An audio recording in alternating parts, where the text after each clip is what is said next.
नमस्कार दोस्तों, मैं Vijay Tiwari the book society में आपका स्वागत है। जहां हम आज के इस वीडियो के माध्यम से सब्जेक्ट कोड बीपीएससी 133 की श्रृंखला को आगे बढ़ाते हुए आज इसके भाग 2 पर आपके साथ डिस्कस करेंगे। इससे पहले भाग 1 में हमने 4 क्वेश्चनों को पढ़ा था। आशा है वो सभी प्रश्न आपको अच्छे से समझ में आए होंगे। आज जो हमारी प्रश्न संख्या 5 है वो ये है कि अधिनायकवादी और सैनिक शासन व्यवस्था में क्या अंतर है। बहुत बढ़िया क्वेश्चन है। कई कई बार क्वेश्चन आया हुआ है कि अधिनायकवादी और सैन्य शासन व्यवस्था के बीच में अंतर स्पष्ट कीजिए। तो चलिए आंसर की बात करते हैं। तो देखो, पहले बात तो दोनों चीज़ों में कॉमन बात क्या है। तो कॉमन बात यह है कि जो अधिनायकवादी व्यवस्था है और जो सैन्य शासन व्यवस्था है, दोनों का ही संबंध डेमोक्रेसी से नहीं है। यानी कि डेमोक्रेसी एक अलग चीज़ है, अधिनायकवादी एक अलग चीज़ है और सैनिक शासन एक अलग चीज़ है। अब हम सबसे पहले यह समझेंगे कि अधिनायकवादी शासन क्या होता है। तो देखो, अधिनायकवादी शासन में क्या होता है, सत्ता सिर्फ एक ही नेता के पास होती है या फिर एक ही पॉलिटिकल पार्टी पूरी तरीके से सारी चीज़ों को कंट्रोल करेगी। यहाँ पर क्या होता है कि पर्सनल स्वतंत्रता लोगों को नहीं होती, यानी कि इंडिविजुअल लिबर्टी जो है वो नहीं होती। और जो सरकार है वो हर चीज़ पर नियंत्रण रखती है। यानी कि एक अधिनायकवादी जो सत्ता है, अगर आपको लगता है कि किसी देश में सिर्फ एक ही व्यक्ति सारे के सारे डिसीजन ले रहा है, कितनी व्यक्ति को स्वतंत्रता मिलनी चाहिए ये बात भी वही व्यक्ति डिसाइड कर रहा है, तो आप समझ जाना ये अधिनायकवादी शासन का स्वरूप है। या फिर आपको लगता है कि किसी देश में सिर्फ एक ही पॉलिटिकल पार्टी का हर जगह कंट्रोल है, किसी और पॉलिटिकल पार्टी का कोई भी जो है रत्ती भर भी जो है योगदान नहीं है, तो आप समझ जाना कि अधिनायकवादी शासन है। तो अधिनायकवादी शासन की परिभाषा क्या हुई। तो अधिनायकवादी शासन की जो परिभाषा है वो परिभाषा ये हुई कि इसमें कोई एक ही नेता होगा या कोई एक ही राजनीतिक पार्टी होगी जिसके हाथ में पूरी की पूरी अथॉरिटी होगी, जिसके हाथ में पूरी की पूरी सत्ता होगी। सारे डिसीजन, सारे नियम, सारी पॉलिसीज यही लोग बनाएंगे और किसी लोगों का कोई योगदान नहीं होगा। यही डिसाइड करेंगे कि कितनी व्यक्ति को स्वतंत्रता मिलनी चाहिए और सरकार के हर पहलू पर भी इनका कंट्रोल होगा। ये तो हो गई बात अधिनायकवादी शासन की परिभाषा की। अब हम बात करते हैं अधिनायकवादी शासन की विचारधारा की। तो इस शासन में अक्सर एक ही विचारधारा होती है और वही विचारधारा सभी नागरिकों पर थोपी जाती है। जिस विचारधारा का नेता होगा या जिस विचारधारा को पार्टी जो है रखेगी, वही विचारधारा और लोगों को फॉलो करनी पड़ेगी। कोई व्यक्ति उसे चुनौती नहीं दे सकता। अब हम बात करते हैं अधिनायकवादी शासन में व्यक्ति की स्वतंत्रता को या फिर व्यक्ति को कितने अधिकार होते हैं। तो अधिनायकवादी शासन में जो व्यक्तिगत स्वतंत्रता है, व्यक्ति के जो राइट्स हैं यानी कि अधिकार हैं, ये बहुत सीमित होते हैं। मीडिया पर कंट्रोल रहता है, फ्रीडम ऑफ स्पीच यानी कि भाषण देने की स्वतंत्रता पर भी कंट्रोल होता है। और आप कोई अगर ऑर्गेनाइजेशन बनाते हो तो उस पर भी निगरानी रखी जाती है। तो सबसे पहली बात यह है कि भाई अधिनायकवादी शासन में एक ही व्यक्ति का कंट्रोल होता है या एक ही पॉलिटिकल पार्टी कंट्रोल करती है। इन्हीं की जो विचारधारा होती है वही विचारधारा सबको फॉलो करनी पड़ती है और लोगों को उतनी स्वतंत्रता नहीं होती, यानी कि सरकार को क्रिटिसाइज करने का अधिकार नहीं होता, सरकार के खिलाफ नहीं बोल सकते आप। मीडिया वही खबरें छापेगी जो सिर्फ सरकार के हिसाब से है, सरकार के अगेंस्ट कुछ नहीं हो सकता। ये सब अधिनायकवादी शासन की विशेषताएं हैं। अधिनायकवादी शासन में व्यापक स्तर पर निगरानी रखी जाती है और कोई व्यक्ति अगर विरोध करता है तो उसका बहुत बुरी तरीके से दमन कर दिया जाता है। पुलिस और खुफिया जो एजेंसियां हैं ये राजनीतिक विरोधियों को कंट्रोल करती हैं और जितने भी लोग विचारधारा के अगेंस्ट होते हैं उन्हें खत्म कर दिया जाता है। पूरी तरीके से जो सरकार है वही इकोनॉमी को भी कंट्रोल करेगी। प्रोडक्शन कितने चीज़ों का होगा ये भी कंट्रोल सरकार ही करेगी, यानी कि यहाँ पर मार्केट अलग नहीं होगी।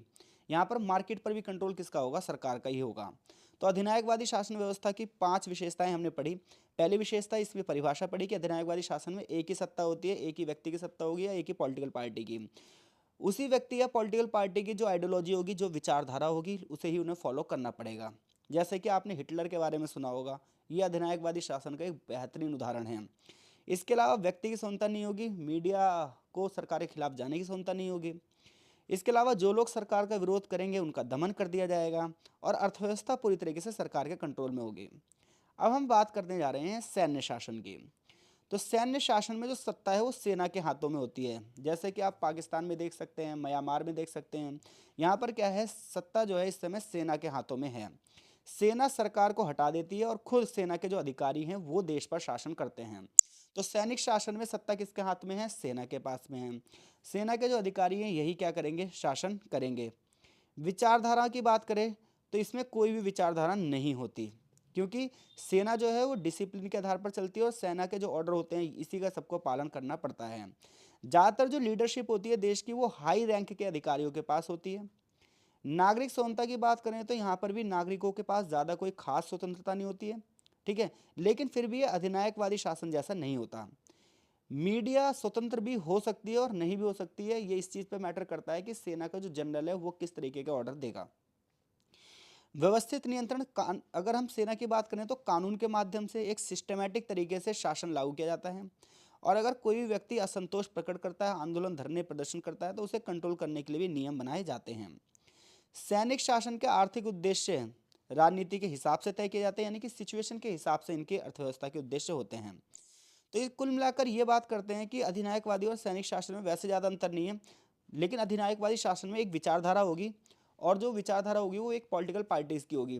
बट अगर हम बात करें यहाँ पर जो है सैनिक शासन में, तो यहाँ कोई विचारधारा नहीं होगी। दोनों ही ज़्यादा से ज़्यादा अपने नागरिकों को कंट्रोल करने की कोशिश करेंगे। हालांकि जो सेना है वो डिसिप्लिन पर ज़्यादा ध्यान देगी, अपने ऑर्डर को फॉलो करवाने पर ज़्यादा ध्यान दे देगी। तो इस तरीके से कुछ चीज़ें कॉमन भी है और कुछ चीज़ें अलग भी हैं। क्वेश्चन बहुत बढ़िया है, पेपर में आने की संभावना बहुत ज़्यादा है। अगले क्वेश्चन की ओर चलते हैं। अगला क्वेश्चन है हमारा कि वैश्वीकरण के विशेष संदर्भ में 20th सेंचुरी में तुलनात्मक राजनीति के विकास का पता लगाइए, यानी कि 20वीं शताब्दी में तुलनात्मक राजनीति का विकास किस तरीके से होता जा रहा है। अब देखो, तुलनात्मक राजनीति के विकास का मतलब यह है कि वो कौन कौन से क्षेत्र हैं जिसका अध्ययन इसमें लगातार बढ़ता ही जा रहा है। क्योंकि पहले जो था तुलनात्मक राजनीति में वो ये था कि दो देशों के बीच की राजनीतिक व्यवस्था क्या है, लेकिन अब इसमें और भी क्षेत्र बढ़ते जा रहे हैं, इसमें नई नई चीज़ें लगातार ऐड होती जा रही हैं। वो क्या हो रही हैं, ये क्वेश्चन आपसे पूछ रहा है। तो भैया 20वीं सेंचुरी में वैश्वीकरण में तुलनात्मक राजनीतिक विकास में महत्वपूर्ण परिवर्तन हुए हैं। आज वैश्वीकरण का दौर है। वैश्वीकरण का मतलब यह है कि पूरा विश्व आज व्यापार के रेस जुड़ा हुआ है। आज व्यापारिक गतिविधियां बढ़ती जा रही हैं, तो व्यापार के नए नए नियम कानून भी आ रहे हैं, और कहीं ना कहीं इसमें बहुत सारे देशों की जो प्रवृत्तियां हैं, बहुत सारे देशों की जो है अधिकार हैं, वो प्रभावित हुए हैं। जैसे कि देखो, अब आज 20वीं शताब्दी में तुलनात्मक राजनीति में जो आप पढ़ते हो वैश्विक अंतर संबंधों को समझते हो, कि यानी कि पूरा विश्व किस तरीके के रिलेशनशिप से एक दूसरे से झगड़ा हुआ है। तो वैश्वीकरण की वजह से हर देश के बीच में आज आर्थिक, राजनीतिक और सांस्कृतिक संबंध गहरे हुए हैं। और तुलनात्मक राजनीति में हम इन संबंधों को अब समझने का प्रयास कर रहे हैं, और हम यह भी समझ रहे हैं कि वैश्वीकरण ने हर देश को कैसे प्रभावित किया है। जैसे कि अगर छोटे छोटे देशों की बात करोगे तो उन पर वैश्वीकरण का निगेटिव इम्पैक्ट पड़ा है, जबकि जो बड़े बड़े देश हैं वो अमीर पे अमीर होते जा रहे हैं। तो वैश्वीकरण की वजह से एक नई रिलेशनशिप पूरी दुनिया में जो है वो सेट हुई है। जैसे आपने देखा होगा कई बार कि भारत कोई डिसीजन ले रहा है तो अमेरिका उस पर कंट्रोल करने की कोशिश कर रहा है, या रूस कंट्रोल करने की कोशिश कर रहा है। रीज़न क्या है? रीज़न ये है कि वैश्वीकरण ने कहीं ना कहीं एक नए तरीके के संबंधों को स्थापित किया है। आप देखते हो कि अमेरिका के द्वारा धमकी दी जाती है कि वो टैरिफ बढ़ा देगा, या बढ़ा भी दिए हैं, तो क्यों हम रूस से तेल आपूर्ति ना करें। तो इस तरीके से अब एक जो युद्ध हो रहा है वो व्यापारिक युद्ध है। और ये बात जब भी समझ में आ सकती है हमें, जब हम कंपैरेटिव पॉलिटिक्स को पढ़ रहे हैं और अच्छे से हम ये देख रहे हैं कि व्यापार ने किस तरीके से अलग अलग देशों के बीच के संबंधों को प्रभावित किया है। आगे देखिए, लोकतंत्र। शीत युद्ध के बाद, खासतौर पर 1945 के बाद से पूरी दुनिया में लोकतंत्र का प्रसार तेजी से हुआ है। अगर आप मिडिल ईस्ट एशिया के देशों की बात करोगे तो वहाँ कभी सैनिक तानाशाही थी या राजा का शासन था, वो धीरे धीरे करके खत्म हो गया और डेमोक्रेसी बढ़ती जा रही है। तो आज तुलनात्मक राजनीति में एक चीज़ और नहीं बढ़ गई है कि लोकतांत्रिक प्रणालियों की तुलना की जा रही है, कि उस देश में लोग, जैसे चीन में भी लोकतंत्र है, हमारे देश में भी लोकतंत्र है, फिर डिफरेंस क्या है। तो ये डिफरेंस की स्टडी जब हम करते हैं तो ये लोकतांत्रिक, ये तुलनात्मक राजनीति का एक क्षेत्र बन जाता है, और इस तरीके से तुलनात्मक राजनीति का विषय क्षेत्र लगातार डेवलप होता जा रहा है। आज हमें क्या करना पड़ रहा है, आर्थिक नीतियों को भी कंपैरिजन करना पड़ रहा है, यानी कि चीन अपनी अर्थव्यवस्था को आगे बढ़ाने के लिए कौन सी पॉलिसीज अपना रहा है, अपनी अमेरिका अपनी अर्थव्यवस्था को आगे बढ़ाने के लिए कौन सी पॉलिसीज अपना रहा है, भारत किस तरीके से अपनी अर्थव्यवस्था के लिए आगे बढ़ रहा है। इस सब चीज़ों की जब हम स्टडी कर रहे हैं तो ये स्टडी भी तुलनात्मक राजनीति में हो रही है। तो इस तरीके से तुलनात्मक राजनीति का जो दायरा है वो लगातार बढ़ता जा रहा है। आज हम उदारीकरण, निजीकरण, वैश्वीकरण के व्यापारों को बहुत गहराई से समझ रहे हैं, और ये भी देख रहे हैं कि इसका प्रभाव अलग अलग देशों पर कैसे पड़ रहा है। आज वैश्वीकरण ने तुलनात्मक राजनीति का क्षेत्र इस तरीके से बढ़ा दिया है कि हमें कल्चर को ही पढ़ना पड़ रहा है, राजनीति को ही पढ़ना पड़ रहा है। अलग अलग देशों में सांस्कृतिक पहचान, बहुलवाद, उसके प्रभाव क्या हो रहे हैं, दंगे फसाद, लड़ाई झगड़े, और किस तरीके से सत्ता इन सब चीज़ों से प्रभावित हो रही है, इन सब चीज़ों का भी अध्ययन किया जा रहा है। आज पूरा विश्व टेक्नोलॉजिकल इनोवेशन कर रहा है, तकनीक में आगे बढ़ रहा है, इंफॉर्मेशन में आगे बढ़ रहा है, टेक्नोलॉजी में आगे बढ़ रहा है, और इन सब चीज़ों ने बहुत बुरी तरीके से हर चीज़ को प्रभावित किया है। और तुलनात्मक अध्ययन में इनका प्रभाव हम देते हैं। हम ये देखते हैं कि आज जो टेक्नोलॉजी आगे बढ़ी है इसका पॉलिटिकल सिस्टम पर क्या प्रभाव पड़ रहा है। आज जो नए नए रिसर्च हो रहे हैं, नए नए शोध हो रहे हैं, इन शोध विधियों का विकास कैसे हो रहा है, ये चीज़ भी हम तुलनात्मक राजनीति में अब पढ़ रहे हैं। जैसे आज सांख्यिकी उपकरणों का उपयोग पड़ रहा है, क्वालिटी और क्वांटिटी दोनों प्रकार की विधाओं का प्रयोग किया जा रहा है, अंतर्राष्ट्रीय संस्थाओं को महत्व दिया जा रहा है, जैसे यूएनओ की बात करें, डब्ल्यूटीओ की बात करें, तो इनकी भूमिका कहीं ना कहीं बढ़ी है। तो इस प्रकार से अगर आप 20वीं शताब्दी में देखोगे तो वैश्वीकरण की शुरुआत हुई थी है, और इसने तुलनात्मक राजनीति के क्षेत्र में बहुत ज़्यादा परिवर्तन कर दिए हैं। अब तुलनात्मक राजनीति का क्षेत्र सिर्फ इतना नहीं है कि आप उसमें पॉलिटिकल प्रोसेस को पढ़ोगे, अब आपको हर एक चीज़ को, हर एक डायमेंशन को अच्छे से समझना पड़ेगा। तो इस तरीके से राजनीति विकास, स्थिरता, परिवर्तन, ये सब अगर हम समझना चाहते हैं तो हमें तुलनात्मक राजनीति का अध्ययन करना चाहिए। क्वेश्चन नंबर 7 जो है वो हमारा क्वेश्चन ये है कि संघवाद की बदलती प्रकृति पर टिप्पणी कीजिए। तो सबसे पहले हम ये समझ लेते हैं भाई संघवाद क्या है, क्योंकि संघवाद में क्या बदलाव आया है, बदलाव तो हम जब समझ में आएगा जब हमें संघवाद पता चलेगा। तो देखो, संघवाद का मतलब ये होता है कि एक सेंट्रल गवर्नमेंट है और एक स्टेट गवर्नमेंट है, और सेंट्रल गवर्नमेंट और स्टेट गवर्नमेंट के बीच में शक्तियों का बंटवारा है। तो इस तरीके से दोहरी सरकार चलती है, एक होती है स्टेट लेवल पर सरकार और एक होती है सेंट्रल लेवल पर सरकार। कुछ पावर सेंट्रल के पास होती है और कुछ पावर स्टेट के पास होती है।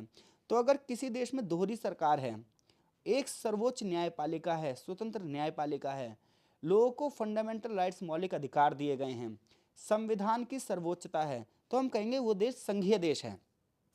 वो देश कैसा देश है? संघीय देश है। तो एक संघीय देश का मतलब यह है कि विभिन्न राज्यों को मिलाकर एक संघ बनाया गया है, जिसमें राज्य सरकार को अलग पावर दी गई है, केंद्र सरकार को अलग पावर दी गई है। जैसे सुरक्षा से संबंधित कार्य केंद्र करेगा, बैंकिंग सेक्टर केंद्र के पास होंगे, आर्मी जो होगी वो केंद्र के पास होगी, विदेश नीति जो है वो केंद्र के पास होगी, जबकि पुलिस व्यवस्था, कृषि व्यवस्था, ये सब किसके पास होगी? राज्य के पास होगी। तो इस तरीके से केंद्र और राज्य के बीच में एक संबंध स्थापित होगा, जहाँ केंद्र का क्षेत्र अलग होगा और राज्यों का क्षेत्र अलग होगा। इसी प्रकार से उनके बीच में, उनके ऊपर एक न्यायपालिका होगी जो कि संविधान की रक्षा करेगी। लोगों को अधिकार होंगे, वो भी सिस्टमेटिक वे में, लिखित रूप से। तो हम कहेंगे भाई ये देश संघ, यह देश है। लेकिन आज देखा जाए तो टाइम टू टाइम संघवाद की प्रकृति में बदलाव आ रहा है। अब ये बदलाव क्या आ रहा है, ये क्वेश्चन अब हमें समझना है। तो देखो, बदलाव क्या क्या आ रहा है, पहले तो देखिए, वैश्वीकरण के बढ़ावा मिला है। वैश्वीकरण ने देखो हर चीज़ को प्रभावित किया है। आज पूरा विश्व व्यापार के जरिए जुड़ता जा रहा है, पूरा विश्व एक गांव बन चुका है। तो क्या हो रहा है, छोटे छोटे जो राज्य हैं वो अपने यहाँ इन्वेस्टमेंट को बढ़ावा देना चाहते हैं, क्योंकि हर राज्य के पास कुछ मिनरल हैं, कुछ रिसोर्सेज हैं। तो हर राज्य ये चाह रहा है कि बड़ी बड़ी कंपनियां वहाँ इन्वेस्टमेंट करें, जिससे उस क्षेत्र की भी इकोनॉमी बढ़ जाए। अब ऐसे में संघवाद की अवधारणा जो है वो आर्थिक संघवाद पर चली गई है। यानी कि जहाँ संघवाद पहले राजनीतिक था, अब वो कहाँ पहुँच गया है, उसकी स्थिति आर्थिक हो गई है। अब राज्यों को आर्थिक स्वतंत्रता ज़्यादा मिलती है। यानी कि अगर हम पहले संघीय ढांचे को देखें तो केंद्र और राज्यों के बीच में राजनीतिक संबंधों पर ज़्यादा ध्यान दिया जाता था। लेकिन आज की डेट में जो बदलाव हुआ है, वो बदलाव ये हुआ है कि अब राजनीतिक संबंधों पर नहीं बल्कि आर्थिक संबंधों पर ज़्यादा जोर दिया जा रहा है। हाल ही के वर्षों में देखा जाए तो कई देशों ने जो है सत्ता का बंटवारा किया है। सत्ता का बंटवारे का मतलब ये है कि लोकल गवर्नमेंट को, यानी कि स्थानीय सरकारों को ज़्यादा आज़ादी दी है। जैसे हमारे देश में 1993 में पंचायतों की स्थापना की गई, इसके अलावा नगरों के लिए नगर पालिका की स्थापना की गई। तो जो सरकार, पहले जो राज्य सरकार को पावर थी, उन पावर में से कुछ पावर अब पंचायतों को दे दी गई हैं, कुछ पावर अब नगर पालिकाओं को दे दी गई हैं। तो हाल ही के वर्षों में सत्ता का विकेंद्रीकरण हुआ है। विकेंद्रीकरण का मतलब होता है बंटवारा। जैसे कुछ शक्ति केंद्र सरकार के पास है, कुछ राज्य सरकार के पास, और कुछ अब पंचायतों के पास है। इसके अलावा संघवाद में जो अगला बदलाव आया है, वो बदलाव ये आया है कि भाषाई जो क्षेत्र है उनकी पहचानों का मुद्दा उठाया, सांस्कृतिक पहचानों का मुद्दा उठाया। इससे क्या हुआ है कि सांस्कृतिक और भाषाई जो पॉलिसीज़ है वो आगे बढ़ी हैं। यानी कि पहले सिर्फ एक देश अपनी एक कल्चर के नाम से जाना जाता था, अब उस देश में जो क्षेत्रीय संस्कृति है, क्षेत्रीय भाषाएं जो है, क्षेत्रीय रीति रिवाज जो हैं, वो भी आगे बढ़ रहे हैं। अगली बात यह है प्रौद्योगिकी और संचार का प्रभाव। संघवाद पर टेक्नोलॉजी का और कम्युनिकेशन का प्रभाव भी बहुत अच्छे से पड़ा है। आज राज्य सरकार और केंद्र सरकार के बेहतर सहयोग नहीं होंगे तो टेक्नोलॉजी का प्रभाव नहीं बन सकता, और अगर बेहतर संबंध होंगे राज्यों के और केंद्रों के तो हर जगह टेक्नोलॉजी का प्रभाव बराबर बराबर पड़ेगा। पर्यावरणीय चुनौतियां। संघवाद ने पर्यावरणीय चुनौतियों को जवाब देने के लिए अधिक सक्रिय भूमिका निभानी शुरू कर दी है। आज राज्यों के जो पर्यावरणीय मुद्दे हैं उसमें राज्यों को ज़्यादा जिम्मेदारी दी जा रही है कि वो अपने एनवायरनमेंट को ज़्यादा प्रोटेक्ट करें। यानी कि पहले जो होता था केंद्र सरकार को ज़्यादा पावर दी जाती थी, लेकिन अब वो पावर जो है वो राज्यों को भी ज़्यादा से ज़्यादा दी जा रही है, ताकि वो अपने क्षेत्र का जो पर्यावरण है उसे बचाकर रख सकें। तो इस तरीके से एक नई संघीय मॉडल आ रहा है जिसमें केंद्र और राज्य के बीच में सहयोग को बढ़ावा दिया जा रहा है। जैसे कि हमारे देश में भी पहले योजना आयोग था जहां केंद्र सरकार को ज़्यादा निर्णय लेने के अधिकार थे, राज्य को कम थे। लेकिन अब उसकी जगह जब नीति आयोग आया, नेशनल इंस्टीट्यूशन ट्रांसफॉर्मिंग इंडिया, इसमें क्या हुआ है कि राज्यों को भी ज़्यादा अधिकार दिए गए हैं। अब राज्य अपनी आर्थिक नीति अलग तरीके से बना सकते हैं। तो इस प्रकार से संघवाद में लगातार बदलाव हो रहे हैं और ये बदलाव देश की परिस्थितियों के हिसाब से, विश्व के दबावों के हिसाब से और लोगों की जरूरतों के हिसाब से हो रहे हैं। क्वेश्चन नंबर जो हमारा 8 है, बहुत ही इजी क्वेश्चन है और लेकिन बहुत इंपॉर्टेंट क्वेश्चनों में से एक है कि लोकतांत्रिक राजनीतिक व्यवस्था में राजनीतिक दलों के कार्य बताने हैं आपको कि किसी भी पॉलिटिकल सिस्टम में पॉलिटिकल पार्टीज के जो है कार्य क्या क्या होते हैं। तो देखो, राजनीतिक दल वो होते हैं जो राजनीतिक सत्ता को प्राप्त करने के उद्देश्य से बनते हैं, इसलिए इनकी जो योगदान होता है वो चुनाव में होता है। यानी कि पहला काम क्या है राजनीतिक दलों का कि अपने अपने प्रत्याशी खड़े करते हैं जिससे जनता को बहुत सारे विकल्प मिलते हैं और जनता को जो सही विकल्प लगता है जनता उसे चूज करती है। और इस तरीके से जो पॉलिटिकल पार्टीज हैं ये राजनीति में कंपटीशन को बढ़ावा देती हैं कि आपको अगर लगता है कि ये पार्टी सही नहीं है तो आप दूसरी पार्टी को चूज कर सकते हो, अगर वो पार्टी भी नहीं है तो तीसरी पार्टी को चूज कर सकते हो। तो जितने ज़्यादा राजनीतिक दल होंगे उतने ही ज़्यादा लोगों के पास ऑप्शन होंगे। तो राजनीतिक दलों का पहला काम ये है कि वो चुनाव में भागीदारी करते हैं और एक पॉलिटिकली कंपटीशन को बढ़ावा देते हैं जिससे लोकतंत्र मजबूत होता है। इसके अलावा जो राजनीतिक दल हैं ये पॉलिसी बनाते हैं। हर दल की अपनी एक विचारधारा होती है, हर दल के अपने एक सिद्धांत होते हैं और उसी विचारधारा के आधार पर, उसी सिद्धांत के आधार पर राजनीतिक दल अपनी पॉलिसीज़ बनाते हैं। वो जनता से जुड़े मुद्दे जैसे अर्थव्यवस्था, शिक्षा, स्वास्थ्य और सुरक्षा पर विचार करते हैं। जनता की प्रतिनिधित्व, जनता की लीडरशिप करते हैं। वो लोगों की चिंताओं को, लोगों की आवश्यकताओं को सरकार तक पहुंचाते हैं और सरकार इस समाधान की दिशा में कार्य करती है। राजनीतिक दलों का जो सबसे बड़ा काम है ना वो है अवेयर करना। हमारे देश के जो राजनीतिक दल हैं वो इस चीज़ में पीछे हैं। हमारे देश के राजनीतिक दल अपने स्वार्थ में पड़े हैं। अपोजिशन का सबसे बढ़िया काम होता है, विपक्ष का सबसे बड़ा काम होता है लोगों को राजनीतिक शिक्षा दी जाए, जन जागरूकता की जाए, सही को सही कहा जाए और गलत को गलत कहा जाए। लेकिन हमारा विपक्ष क्या करता है, हर चीज़ को गलत बताता है। अब कोई सरकार ऐसी तो नहीं हो सकती जो 100% गलत डिसीजन लेगी। अरे आप सही को सही करो, गलत को गलत कहो। अगर आप सही को सही, गलत को गलत कहते हो तभी तो जनता आपको विश्वास करेगी। अब हर चीज़ को आप गलत करो कहोगे तो जनता कैसे मान लेगी? जनता पागल थोड़ी है। तो राजनीतिक दल का काम होता है राजनीतिक शिक्षा प्रदान करें, नागरिकों को उनके अधिकारों और कर्तव्यों के प्रति जागरूक बनाएं। ये जनता की समझ को गहरा करता है, उन्हें लोकतांत्रिक प्रक्रियाओं में भागीदारी करने के लिए प्रेरित करता है। विपक्षी दल सरकार की नीतियों की निगरानी करते हैं और सरकार के गलत फैसलों पर आपत्ति जताते हैं जिससे शासन में संतुलन बना रहता है। लोकतांत्रिक व्यवस्था में सत्ता जो है वो हिंसक तरीके से नहीं जाती है बल्कि शांतिपूर्ण तरीके से स्थानांतरित की जाती है। राजनीतिक दल समाज को एकजुट करने की प्रक्रिया में एक महत्वपूर्ण भूमिका निभाते हैं। वो दल के सभी वर्गों को एक मंच पर लेकर आते हैं और सामाजिक भाईचारे की भावना को बढ़ावा देते हैं।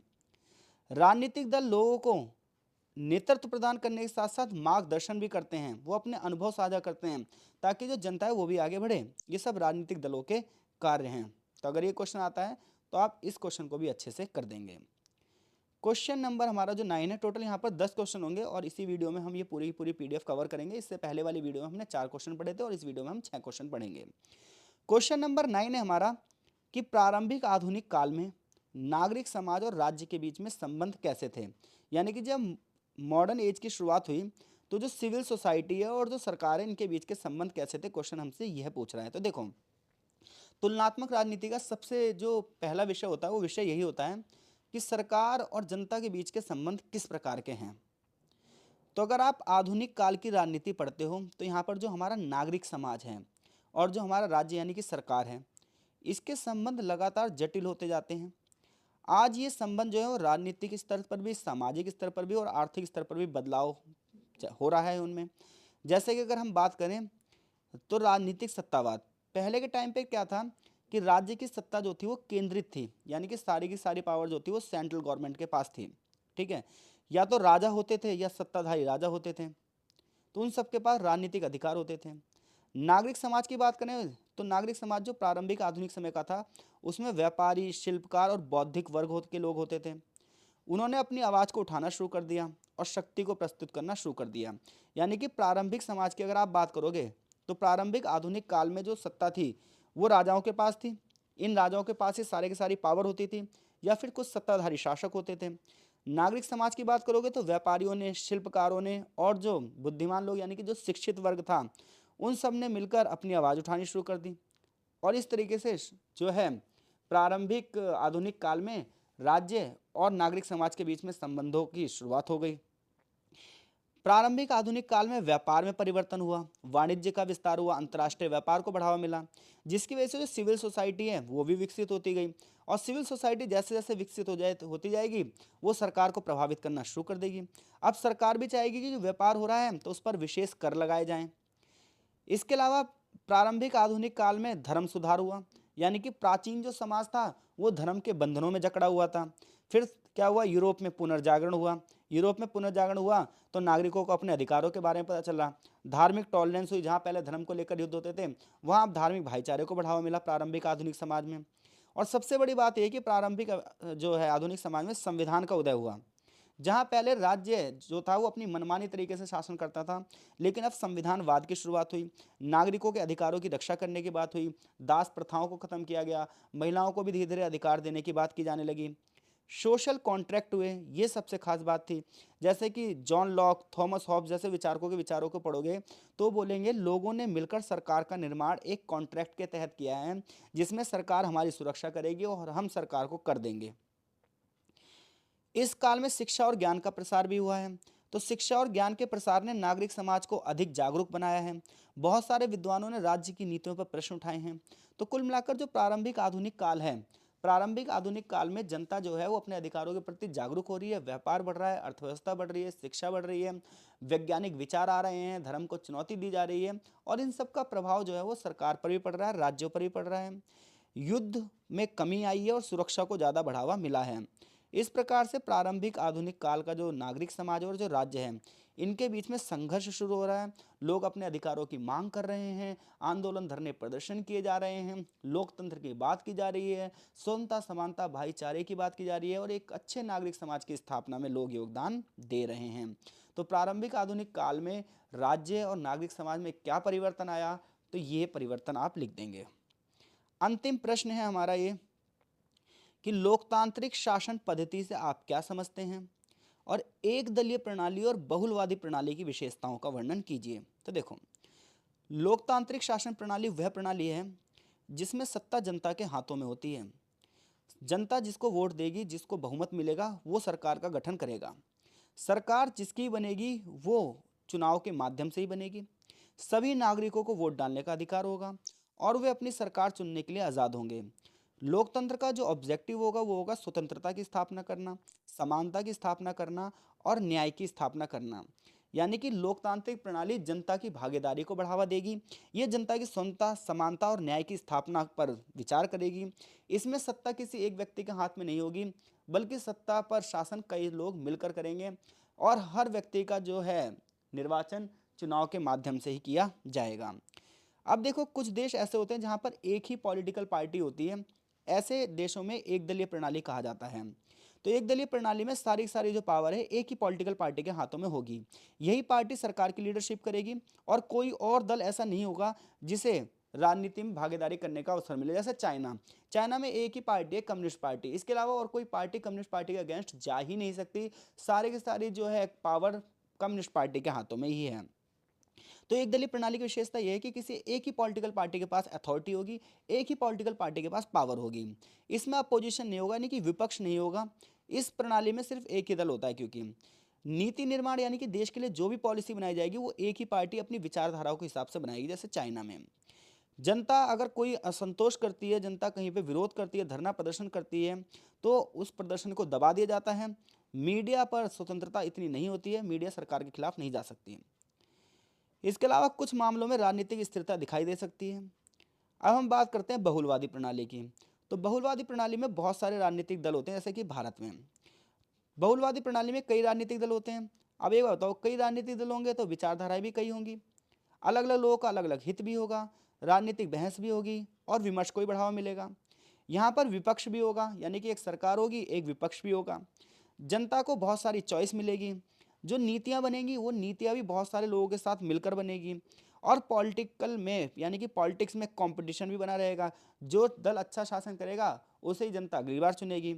तो इस प्रकार से एक दलीय प्रणाली जहां एक ही पॉलिटिकल पार्टी को बढ़ावा देती है, वहीं बहुदलीय प्रणाली में अलग अलग पॉलिटिकल पार्टी अपनी अपनी विचारधाराओं के हिसाब से जनता के सामने विकल्प रखती हैं। तो एग्जाम के लिए आपको बहुत बहुत शुभकामनाएं। अगर हम इन एक एक क्वेश्चनों पर चर्चा अच्छे से करें तो 20-20 मिनट लग जाते हैं कम से कम एक क्वेश्चन को अच्छे से समझने में। बट ये एग्ज़ाम टाइम में 102 दिन में आपके एग्ज़ाम है, तो इसमें हमें ना एक समरी देनी पड़ती है। अगर आपने पहले से चीज़ें पढ़ी हैं तो आपको बहुत अच्छे से चीज़ें समझ में आ सकती हैं। आशा है आपका पेपर अच्छा ही जाएगा। नेक्स्ट कोड के साथ मिलते हैं आपसे, तब तक के लिए धन्यवाद।